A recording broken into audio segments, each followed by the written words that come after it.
I wish to raise a matter for the attention of the Minister for Transport Infrastructure in the other place, and it relates to the closure of the Westernport Highway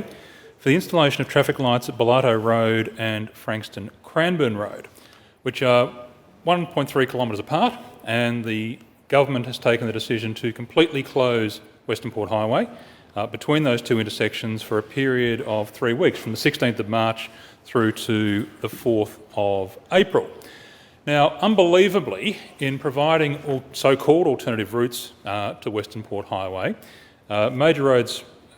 Road Projects Victoria, as they call themselves now, have proposed detours for through traffic which take them some 30 kilometres off the highway, either detouring west of the Westernport Highway or east of the Westernport Highway,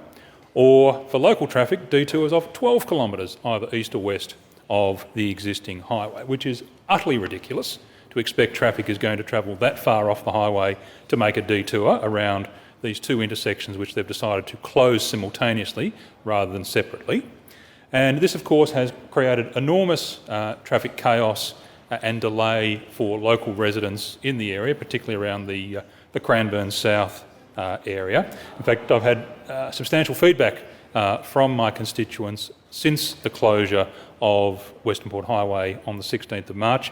some indicating that things as simple as previous 15-minute trips have become 50-minute trips. I had one constituent indicate that a 6-minute school drop-off had turned into a 1-hour-long round trip. Now, this is simply unacceptable, and it's been made worse by the fact that some of the so-called detour routes themselves have roadworks underway. And the Frankston-Dandenong Road, which has been laid out as one of the alternative routes, is also currently having roadworks done on it. So the so-called alternative is no better than the Westernport Highway.